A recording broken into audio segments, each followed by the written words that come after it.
refreshing partner. மெரிபா பன்னீர் soda. I trust மெரிபா. ஆனால் இன்றைய சூழ்நிலையில் ஜனநாயகன் எப்போ வருங்கிறது யாருக்குமே தெரியாத ஒரு புரியாத புதிராக தான் இருக்குது. என்ன சொல்லப்போனால் ஜனநாயகன் படத்துக்கு சென்சார் தரப்பில் இதற்கு மேல் அந்த படத்தை தடுக்க முடியாது. திருட்டுத்தனமாக வெளியிடப்பட்டு கிட்டத்தட்ட எல்லாருமே அந்த படத்தை பார்த்துட்டாங்க. ஸோ அப்படி இருக்கும்போது ஜெயிலர் 2 படத்தோடு ஜனநாயகன் படத்தை ரிலீஸ் பண்ணுறதுங்கிறதே ஒரு பெரிய ரிஸ்க்கு தான். ஒரு பேச்சுக்கு சொல்லணும் அப்படின்னா, ஜனநாயகன் படத்தை பெரும்பாலான ஆட்கள் பார்த்துட்டாங்க, படத்தினுடைய ரிப்போர்ட்டும் பேடாக இருக்குது. அப்போ இந்த படத்தை ஜெயிலரோடு விட்டா இந்த படத்துக்கு கூட்டம் வராது, அந்த படத்தில் கூட்டம் கட்டி ஏறும். சிம்புவோட அவருக்கு ஒரு ஃப்ரெண்ட்ஷிப் வந்திருக்கு. அதுக்கப்புறம் அவர் ஒரு அவுட்லைன் சொல்லி அது சிம்புவுக்கு பிடிச்சிருச்சு. ஆனால் சூப்பராக இருக்குது, நம்ம சேர்ந்து பண்ணுவோம்னு சொல்லி இப்போ அவர் சிம்புவுக்காக இப்போ ஒர்க் பண்ணிகிட்டு இருக்கார். இதுக்கு இடையில தான் அந்த டூட் படம் வெளியானது, பெரிய வெற்றி அடைந்தது. எல்சியூன்னு ஒன்று சொல்லுவார், லோகேஷ் சினிமாட்டிக் யூனிவர்ஸ். அதே மாதிரி இது வெற்றிமாறன் சினிமாட்டிக் யூனிவர்ஸ்னு கூட சொல்லலாம். படம் பார்க்கும்போது அது நிச்சயமாக ஆடியன்ஸ் ஃபீல் பண்ணுவாங்க. அது ஆடியன்ஸுக்கு பிடித்தமான விஷயமாக இருக்கும். அந்த அடிப்படையில் அரசன் படம் ஒரு கமர்ஷியலாக வெற்றி அடைவதற்கு நிறைய வாய்ப்பு இருக்கும். ஒரு கதையை கேள்விப்படுறாங்க அப்படின்னா நேராக அந்த ஸ்பாட்டுக்கே போய் அங்கே இருக்கிற மக்களோடு பேசி பல உண்மைகளை தெரிஞ்சுக்கிட்டு அதை அப்படி கதைக்குள்ளே எடுத்துகிட்டு வருது. அப்படி பண்ணும்போது பார்த்தீங்கன்னா அந்த படமே ஒரு உயிரோட்டம் உள்ள ஒரு படமாக இருக்கும்.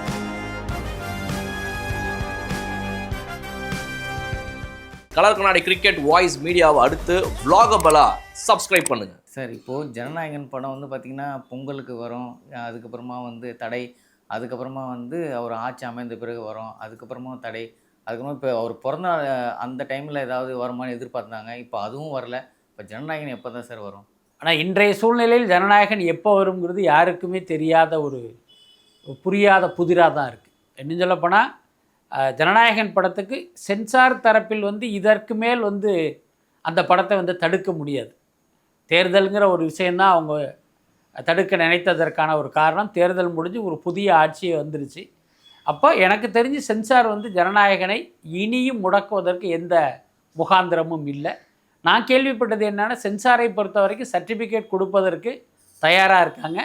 தயாரிப்பாளர் இன்னும் சென்சார் அதிகாரியை சந்திக்க ஏதோ ஒரு காரணத்தினால டிலே பண்ணிகிட்ருக்கார். அதுதான் எனக்கு தோணுது. பட் ஆனால் நான் ஜனநாயகன் படத்தினுடைய கதையை கேள்விப்பட்ட வகையில், ஏன்னா பல பேர் அந்த படத்தை பார்த்துட்டாங்க, அந்த கண்டென்ட் லீக்கான வகையில். ஸோ அந்த அடிப்படையில் சொல்லணும் அப்படின்னா, ஜனநாயகன் படம் கொஞ்சம் சுமாரான ஒரு படமாக இருக்குது. அந்த படம் தியேட்டருக்கு வந்தால் ஒரு வணிக வெற்றியை பெறுமாங்கிற ஒரு கேள்வியும் இருக்குது. அதுக்கு அடுத்து அந்த படத்தில் பார்த்திங்கன்னா ஊழல் செய்த அமைச்சர்கள், ஊழல் செய்த எம்எல்ஏக்களையெல்லாம் ஹீரோ தண்டிக்கிற மாதிரி காட்சி இருக்குது. அது திமுக ஆட்சி காலத்தில் அந்த படம் வந்திருந்தா அந்த ஊழல் செய்தவர்கள்ங்கிறவங்க திமுக எம்எல்ஏ, திமுக அமைச்சர்கள்னு மக்கள் நினச்சிக்குவாங்க. என்ன, அது தாவேக்காவுக்கு ப்ளஸ்ஸாக இருக்கும். ஆனால் இன்றைக்கி தாவேக்கா ஆட்சி நடக்குது. அப்போ இப்படி ஒரு காட்சி படத்தில் இருந்துச்சு அப்படின்னா அது தாவேக்கா அரசுக்கே ஒரு கெட்ட பெயரை மக்கள் மத்தியில் ஏற்படுத்தும்.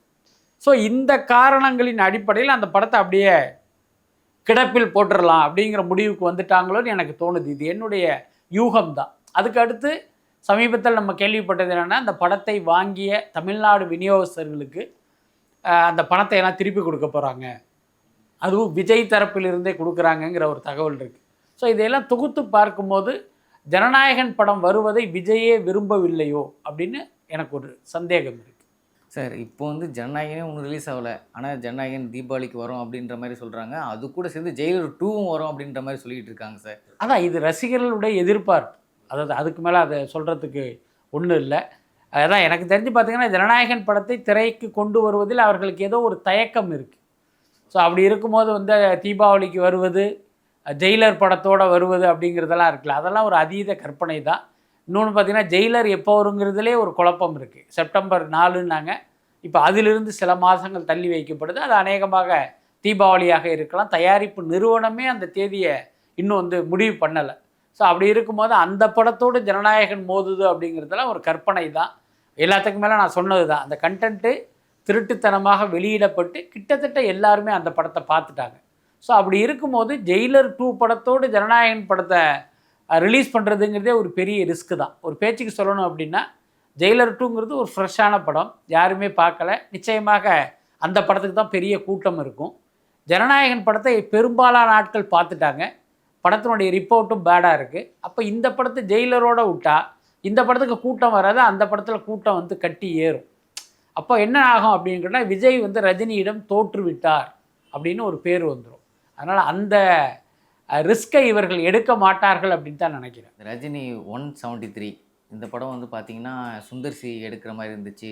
டான் படம் டைரக்டர் சிபி சக்கரவர்த்தி அப்படின்னு சொல்லிட்டு இருந்தாங்க. ஆமாம், இப்போதைக்கு பார்த்தீங்கன்னா அஸ்வத் மாரிமுத்து தான் அந்த படத்தை இயக்குகிறார். அந்த படத்தினுடைய படப்பிடிப்பு நாளைக்கு தொடங்குறாங்க. பூந்தமல்லியில் சுந்தர் ஸ்டுடியோஸ்னு ஒரு இடத்துல தான் செட்லாம் போட்டுட்ருக்காங்க.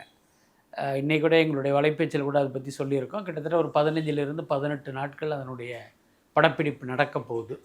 அதை நம்ம ஏற்கனவே பல கட்டங்களாக எல்லாருக்கும் தெரிந்த விஷயம். இந்த சிபி வந்து ஒரு கதை சொல்கிறாரு. அதில் வந்து ரஜினிக்கு வந்து ஸ்பை கேரக்டரு, ஆனால் அது வந்து ஒரு ஃபேமிலி ஓரியன்டான ஒரு கதை, ஒரு குடும்ப பின்னணியில் நடக்கிற கதையில் உள்ள இந்த கேரக்டர் வந்து ஒரு ஸ்பை. அது வந்து ஒரு டுவர்ட்ஸ் கிளைமாக்ஸ் தெரியும், அதுக்கப்புறம் கதை அப்படி போகும். படப்பிடிப்புக்கு வந்து நாள் குறிக்கப்பட்டு செட்டெல்லாம் போட்டு படப்பிடிப்புக்கு இன்னும் சில நாட்கள் இருக்கிற நிலமையில் பார்த்திங்கன்னா ரஜினிக்கு திடீர்னு செகண்ட் தாட் வந்துருச்சு. துரந்தர் 2ன்னு ஒரு படம் வந்து ஒரு பெரிய வெற்றி அடைந்த பிறகு ரஜினி என்ன பிளான் பண்ணிட்டாரு, நம்ம படத்தினுடைய ஹீரோவும் ஸ்பை தானே, அதையே நம்ம ஃபேமிலி ஓரியன்ட் சப்ஜெக்டாக பண்ணணும், அதை ஒரு ஆக்ஷன் படமாக பண்ணிட்டா என்ன துரந்தர் மாதிரி, இதுவும் ஒரு 1000 கோடி வசூல் பண்ணுமேனு அவருக்கு ஒரு நப்பாசை. சிபி சக்கரவர்த்திட்டு போய் இந்த கதையை மாற்ற சொல்கிறாரு. அதுக்கு வந்து அவர் மறுத்துட்டார். என்ன காரணம்னா, நம்ம ஸ்கிரிப்ட் லாக் பண்ணிட்டோம், இதில் மாற்றம்னு நம்மளுடைய சீன்களை உருவ ஆரம்பித்தோன்னா மொத்தமே கொலாப்ஸ் ஆகிடும், அதனால் அவகாசம் இல்லைன்னு சொல்லிட்டார் அவர். உடனே ரஜினி என்ன பண்ணிட்டாரு, அஸ்வத் மாரிமுத்துக்கிட்ட வேறொரு கதை கேட்டு அந்த கதையை லாக் பண்ணி நாளைக்கு அந்த படத்தினுடைய படப்பிடிப்பு துவங்குறாங்க. சார் ஆல்ரெடி அஸ்வத் மாரிமுத்து வந்து இப்போ முன்னாடி எஸ்டிஆர் வச்சு அவர் அந்த பழைய படத்தில் வரமே அந்த கையில் பேண்டு அதெல்லாம் போட்டு ஒரு ப்ரோமோ ஒன்று விட்டுருந்தாங்க. இப்போ அதுக்கப்புறமா ஒரு எஸ்டிஆரும் லைனப்பில் வச்சுருக்காரு சார் அவர்.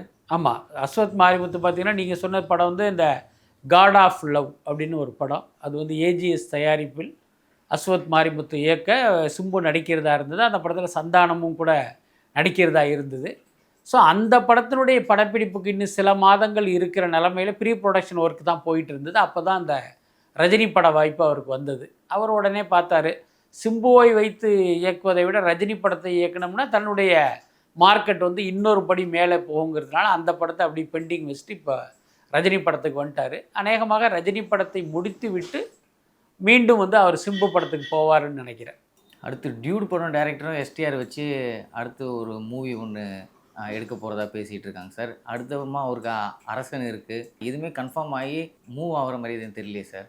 இல்லை, பொதுவாகவே பார்த்திங்கன்னா இப்போ ஒரு அதிகாரப்பூர்வ அறிவிப்பு வருவதுக்கு முன்னால் வந்து நிறைய ஸ்டேஜ் இருக்குது. இப்போ ஒரு டைரக்டரு ஒரு வெற்றி படம் கொடுப்பாரு, அதை ஒரு ஹீரோ பார்ப்பார், அடரா அந்த படம் நல்லா இருக்கே, இந்த டைரக்டர் கூட நம்ம ஒரு ஒர்க் பண்ணுவோம் அப்படின்ட்டு அவங்கள கூப்பிட்டு இந்த மாதிரி படம் நல்லா இருக்குது, எனக்கு ஏதாவது சப்ஜெக்ட் இருக்கா அப்படின்னு கேட்பாங்க. அப்போ அந்த ஹீரோ என்ன பண்ணுவார், ஆமாம் சார் இருக்குன்ட்டு ஒரு அவுட்லைன் சொல்லுவாங்க.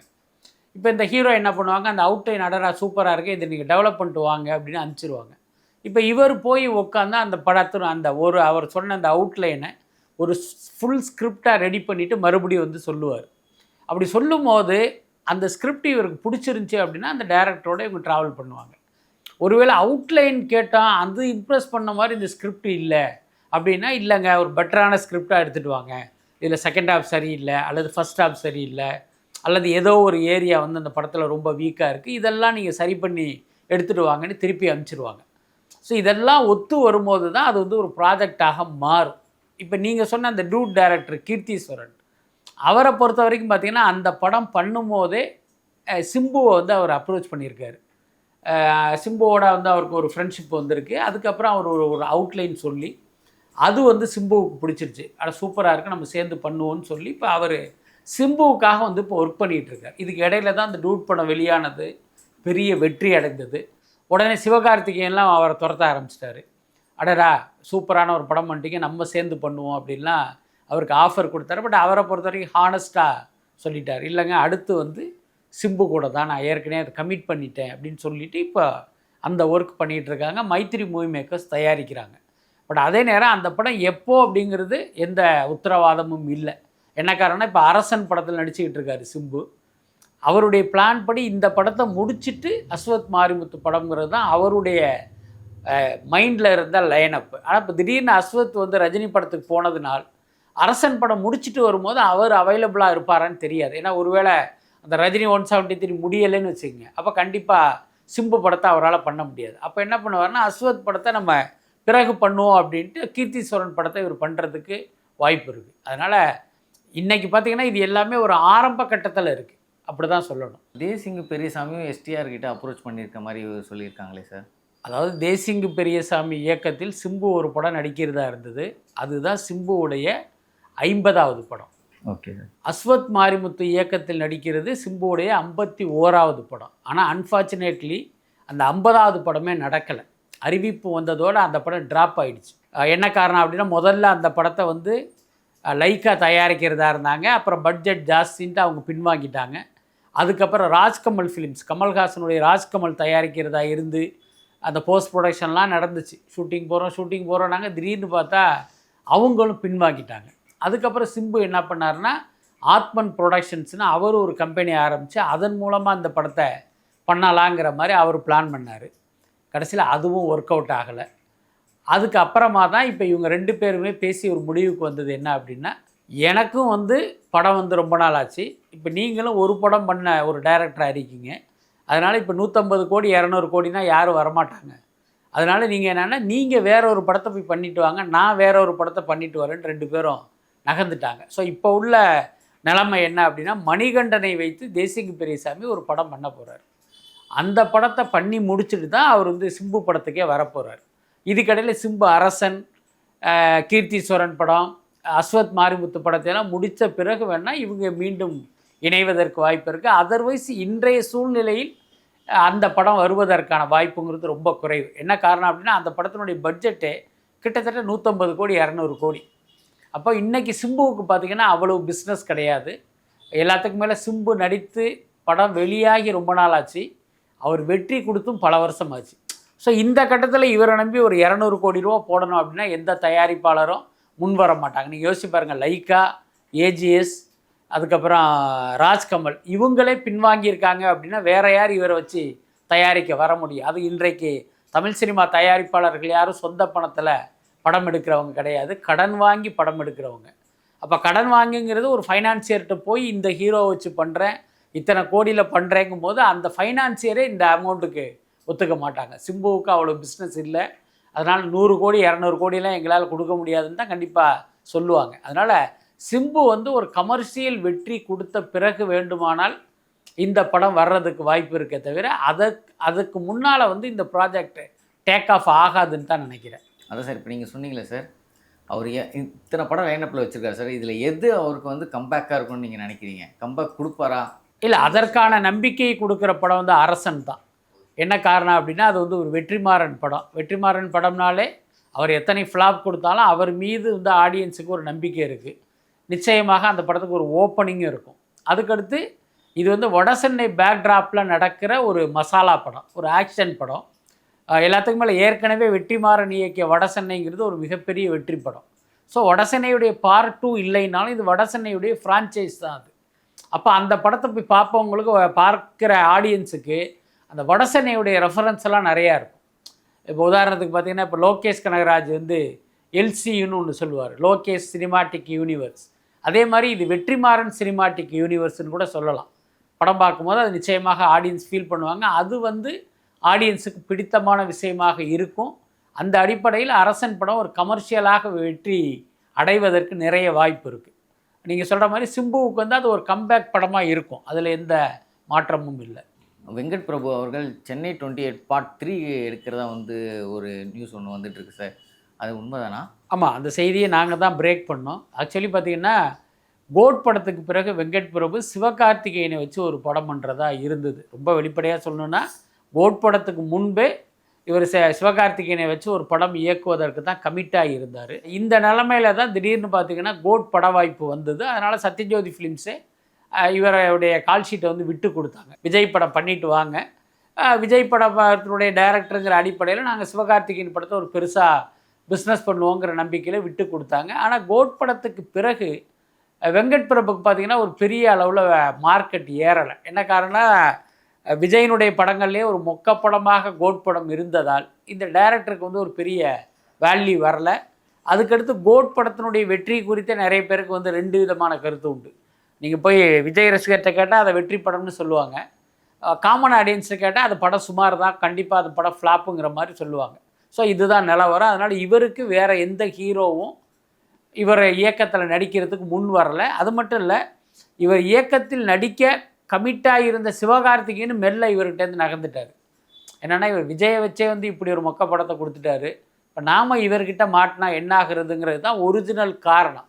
ஆனால் அதை வந்து அவர் நேரடியாக அப்படி சொல்லாமல் வெவ்வேறு காரணங்களை சொல்லி, சார் நீங்கள் சொல்கிற கதை வந்து கொஞ்சம் எனக்கு செட் ஆகலை, அப்புறம் நீங்கள் சொன்ன கதைக்கு வந்து இவ்வளோ ரூபா பட்ஜெட்டு, ப்ரொடியூசர் தாங்க மாட்டார், அப்படி இப்படிலாம் காரணத்தை சொல்லி சிவகார்த்திகேயன் மெல்ல வந்து பின்வாங்கிட்டார். இப்போ சத்யஜோதி என்ன பண்ணாங்கன்னா, இவருக்கு கிட்டத்தட்ட ஒரு 5 கோடி ரூபா 4.5 கோடி ரூபா வந்து பணம் கொடுத்துட்டாங்க அட்வான்ஸாகவே. அப்போ அந்த பணத்தை திருப்பி வாங்க முடியாது. அப்போ கொடுத்த அட்வான்ஸையே ஒரு சம்பளமாக வச்சுக்கிட்டு வேறொரு ஹீரோ வச்சு படம் பண்ணலாங்கிற மாதிரி ஒரு அட்டெம்ப்ட் பண்ணாங்க. அது கென் கருணாஸ்கிட்டையெல்லாம் போய் பேசினாங்க. அப்புறம் பிரதீப் ரங்கநாதனோட ஒரு பேச்சுவார்த்தை நடந்தது. இந்த யங் ஹீரோக்கள் யாருமே வெங்கட் பிரபு டைரக்ஷனில் நடிக்கிறதுக்கு முன் வரலை. அவங்களுக்கும் தெரியும், கோட் படத்தை அவங்களும் பார்த்துருப்பாங்கல்ல. ஸோ அதனால் என்னென்னா, சரி இவர் படத்தில் நடித்தா வேலைக்கு ஆகாதுன்னு அவங்களும் நகர்ந்துட்டாங்க. ஸோ இப்போ லேட்டஸ்ட் தகவல் என்ன அப்படின்னா, வேறொரு தயாரிப்பாளருக்கு இந்த சென்னை 28 3rd பார்ட்டை பண்ண போகிறார். அதுக்கு பார்த்திங்கன்னா, இந்த மிர்ச்சி சிவா, ஜெய் போன்றவர்கள் தான் அதில் நடிக்கிறாங்க. இவங்க 2 பேருக்குமே பெரிய மார்க்கெட் இல்லை, எப்போ கூப்பிட்டாலும் ஷூட்டிங் வர்ற நிலமையில தான் அவங்க இருக்காங்க. பெரிய சம்பளம் கேட்க மாட்டாங்க. அப்போ ஒரு காம்பேக்டான பட்ஜெட்டில் இந்த படத்தை நம்ம பண்ணி கொடுத்துடலாங்கிற ஐடியாவில் இப்போ அந்த ப்ராஜெக்ட்டுக்கான ஒரு வேலைகள் போயிட்டுருக்கு. இப்போ தனுஷ் அவர்களோட அந்த ஹோம் அந்த படம் வந்திருக்கு. அது வந்து பார்த்திங்கன்னா புஷ்பா படம் பாணியிலே இருக்குது அப்படின்ற மாதிரி சொல்லிக்கிட்டு இருக்காங்க. இதுவும் அந்த மாதிரி தான் இருக்குமா சார்? ஆனால் என்னன்னா, அது ஆந்திராவில் எடுத்துருக்காங்க, இங்கே அண்ணாமலையாரை வச்சு எடுத்திருக்காங்க. அதாவது பார்த்தீங்கன்னா, இது வந்து ஒரு மசாலா படம். அது நீங்கள் அதனுடைய போஸ்டர்ஸு மற்ற டீசர்லாம் பார்த்தாலே உங்களுக்கு தெரிஞ்சிருக்கும். அந்த டைட்டில் டீசர் கூட அந்த கதையை வந்து உங்களுக்கு புரிய வச்சுருக்கோம். இது ஒரு ரத்தம் தெரிக்கிற ஒரு மசாலா படம், அவ்வளவுதான். இங்கே பார்த்தீங்கன்னா, அது அந்த புழல் ஒட்டிய ஏரியாவில் தான் அந்த படத்தை பண்ணிக்கிட்டு இருக்காங்க. ரெட் ஹில்ஸ்ன்னு சொல்லுவாங்க. அந்த ஏரியாவில் தான் அந்த படத்தினுடைய முக்கால்வாசி படப்பிடிப்பு நடக்குது. எனக்கு தெரிஞ்சு நீங்கள் சொல்கிற மாதிரி அது ஒரு செம்மர கடத்தலை பேஸ் பண்ண ஒரு படமாக இருப்பதற்கு வாய்ப்பு இருக்குது. என்னென்னா, இப்போ ரெட் ஹில்ஸ் மாதிரியான ஏரியாவிலேருந்து நீங்கள் ஒரு சில கிலோமீட்டர் தாண்டினாலே ஆந்திரா வந்துடும். ஸோ அப்போ அதை கம்பைன் பண்ணி அந்த படம் எடுக்கிறாங்களோன்னு எனக்கு ஒரு சந்தேகம் இருக்குது. அந்த மெட்டீரியல்லாம் பார்க்கும்போது கிட்டத்தட்ட அந்த மாதிரியான ஒரு படமாக இருப்பதற்கு தான் வாய்ப்பு இருக்குது. அதெல்லாம் அந்த படத்தில் இன்னொரு போர்ஷனை வந்து துபாயில் எடுக்கிறதுக்கு பிளான் பண்ணியிருக்காங்க. அப்போ துபாயில் வந்து அதனுடைய கதை நடக்குது, துபாயில் படப்பிடிப்போ அப்படிங்கிற அந்த செய்தியையும் இங்கே உள்ள இந்த படம் செம்மர கடத்தல் சம்மந்தப்பட்ட படமாக இருக்குமோங்கிற செய்தியை நீங்கள் தொகுத்து பார்த்தீங்க அப்படின்னா, அப்படிப்பட்ட ஒரு கடத்தலை மையப்படுத்திய ஒரு படமாக இருப்பதற்கு அது வாய்ப்பு. முழுக்க முழுக்க புஷ்பா வந்து ஆந்திரா உள்ள, இது இந்த சைடு அந்த பார்டர் ஒட்டின்றனால இந்த ரெடில்ஸ் சைடு இந்த சைடெலாம் எடுத்துகிட்டு இருக்கனா சொல்கிறீங்களா சார்? இல்லை, ஆக்சுவலி பார்த்தீங்கன்னா உங்களுக்கு தெரியும், ஆந்திராவில் முக்கியமாக அந்த திருப்பதியை ஒட்டிய பகுதிகளில் வந்து அந்த செம்மரங்கள் வந்து பெரிய அளவில் இருக்குது. அந்த செம்மரங்கள் வந்து பெரிய அளவில் வெட்டப்பட்டு தமிழ்நாட்டுக்கெல்லாம் கடத்தி வரப்படுது. அந்த செம்மரங்களை வெட்டுகிற வேலை யார் பார்க்குறா அப்படின்னா, தமிழ்நாட்டை சேர்ந்த தொழிலாளர்கள் தான். ஏன்னா இன்றைக்கி வேலை இல்லாமல் பல பேர் இருக்காங்க. அவர்களுக்கு அதிக பணத்தாசையை காட்டி இங்கிருந்து அவங்கள லாரியில் பஸ்ஸில் எல்லாம் தனித்தனி ஆட்களாக வர வச்சு அங்கே ஒரு இடத்துல அவங்க எல்லாரையுமே அசம்பிள் பண்ணி காட்டுக்குள்ளே அனுப்புறது. காட்டுக்குள்ளே அனுப்பி அந்த செம்மரத்தை வெட்ட வைக்கிறது. உங்களுக்கு தெரியும், அந்த ஏற்கனவே அந்த செம்மரம் வெட்டும் போது அங்கே இருக்கிற வனத்துறை சுட்டு வந்து பல தமிழர்கள் கொல்லப்பட்டதெல்லாம் நம்ம கடந்த கால வரலாறு. ஸோ இப்போ இதையெல்லாமே தொகுத்து தான் ராஜ்குமார் பெரியசாமி இந்த படத்தினுடைய சப்ஜெக்டை எழுதியிருப்பார் அப்படின்னு எனக்கு தோணுது. ஸோ அப்படி இருக்கும்போது உங்களுக்கு வந்து ஒரு ரெட் ஹில்ஸ் அதுதான் கதைக்களம் அப்படின்னா, இப்போ இங்கே இருக்கிற தொழிலாளர்கள் ஏதோ ஒரு காரணத்துக்காக அங்கே செம்மர கடத்தலில் ஈடுபடுறாங்க அப்படிங்கிற மாதிரி அந்த கதை போகுன்னு நான் கணிக்கிறேன். பட் படமாக பார்க்கும்போது அது எப்படி வரப்போகுதுன்னு தெரியல. இப்போ இந்த டீசர் மற்ற விஷயங்களெல்லாம் வச்சு பார்க்கும்போது இதுதான் கதையாக இருக்கும்னு தோணுது. பட் எல்லாத்துக்கும் மேலே நீங்கள் சொன்ன மாதிரி என்ன தான் இந்த படத்தில் வந்து இந்த செம்மர கடத்தலை பேஸ் பண்ணி ராஜ்குமார் பெரியசாமி ஒரு வித்தியாசமான கதையை சொன்னாலும், நமக்கு செம்மர கடத்தல்னால டக்குன்னு புஷ்பா தான் ஞாபகத்துக்கு வரும். அந்த ரெஃபரன்ஸ் வந்து நம்மளால் தவிர்க்கவே முடியாது. ஒருவேளை புஷ்பாவை விட சூப்பராக அந்த படத்தை பண்ணியிருந்தா, அடடா அந்த படத்தை விட இந்த படம் சூப்பராக இருக்குது அப்படிங்கிறது இந்த படத்துக்கு ஒரு பெரிய யூஎஸ்பியாக மாறும். பட் அது எந்த அளவுக்கு சாத்தியம்ங்கிறது தெரியல. சார் ராஜ்குமார் பெரியசாமி அந்த ரெடில் சைடு அவர் இருக்கிறனால அந்த அது உள்ளே இருக்கிற விஷயங்களை பார்த்து, ஏன்னா மோஸ்ட்லி நிறைய நியூஸ்லாம் வந்து பார்த்தீங்கன்னா வரும். இந்த மாதிரி ஆந்திராவிலேருந்து வரும்போது ரெடில்ஸ் டோல்கேட்டில் மடக்கிட்டாங்க, புழல் டோல்கேட்டில் மடக்கிட்டாங்க. அந்த மாதிரிலாம் வச்சு பண்ணுறதுனால அது உள்ளே இருக்கிற சப்ஜெக்டாக அவர் எடுத்திருப்பாங்களா சார்? இல்லை, வாய்ப்பு இருக்குது. ஏன்னா இப்போ இன்றைய இளம் இயக்குனர்கள்ட்ட உள்ள ஒரு பெரிய நல்ல பழக்கம் என்னன்னா, ஒரு கதையை கேள்விப்படுறாங்க அப்படின்னா நேராக அந்த ஸ்பாட்டுக்கே போய் அங்கே இருக்கிற மக்களோடு பேசி பல உண்மைகளை தெரிஞ்சுக்கிட்டு அதை வந்து அப்படி கதைக்குள்ளே எடுத்துகிட்டு வருது. அப்படி பண்ணும்போது பார்த்திங்கன்னா அந்த படமே வந்து ஒரு உயிரோட்டம் உள்ள ஒரு படமாக இருக்கும். என்ன ஸோ அந்த மாதிரி ராஜ்குமார் பெரியசாமி அந்த மாதிரியான ஹோம்ஒர்க் பண்ணியிருப்பதற்கு வாய்ப்பு இருக்குது. ஏன்னா இவருடைய முந்தைய படம் அமரனுக்கு முன்னால் இவருடைய ஃபஸ்ட்டு படம் வந்து ரங்கூன்னு ஒரு படம் நீங்கள் பார்த்துருப்பீங்க. அந்த படத்துலேயும் இப்போ பார்த்தீங்கன்னா ஒவ்வொரு காட்சியுமே உங்களுக்கு ரொம்ப புதுசாக இருக்கும். அது ஒரு வழக்கமான மசாலா படம் தான், கௌதம் கார்த்திகை வச்சு பண்ணியிருப்பார். ஆனால் அதில் உள்ள விஷயங்கள் எல்லாமே உங்களுக்கு புதுசாக இருக்கும். என்ன காரணம் அப்படின்னா, இவர் அந்த சம்மந்தப்பட்ட இடத்துக்கே போய் அங்கு தகவல் திரட்டி அதில் உண்மையில் யாரெல்லாம் சம்மந்தப்பட்டாங்களோ அவங்கக்கிட்ட பேசி அந்த விஷயங்களை கதைக்குள்ளே கொண்டு வர்றது. ஸோ அந்த மாதிரி பண்ணியிருப்பதற்கு வாய்ப்பு இருக்குது. தனுஷ் அவங்க ஸ்ரீலீலா வந்து கூட இப்போ ஆட் ஆயிருக்காங்க அப்படின்னு சொல்கிறாங்க. இந்த காம்போ எப்படி சார்? சும்மா அந்த புஷ்பாவில் வந்து ஒரு பாட்டுக்கு டான்ஸ் ஆகிட்டு போனாங்களே, அந்த மாதிரியா இல்லை ஃபுல் ஃப்ளெஜ்டாக அவங்க வர மாதிரியா? இல்லை, அவங்க நடிக்கிறது குறித்து எனக்கு அதிகாரப்பூர்வ தகவல் இல்லை. பட் அந்த படத்தை பொறுத்த வரைக்கும் சாய் பல்லவி தான் ஹீரோயின். ஒருவேளை நீங்கள் சொல்கிற மாதிரி ஸ்ரீலீலா அதில் சேர்க்கப்பட்டிருந்தால் ஒரு 2வது கதாநாயகியாகவோ அல்லது ஒரு பாடலுக்காக பெர்ஃபார்ம் பண்ணுவதற்காக வேணால் அவங்க சேர்க்கப்பட்டிருக்கலாம். பட் அது குறித்து எனக்கு அதிகாரப்பூர்வ தகவல் இல்லை. இவ்வளோ நேரம் கேட்ட கேள்விக்கு உண்மையான பதில் சொன்னதுக்கு ரொம்ப நன்றி சார். நன்றி. நன்றி.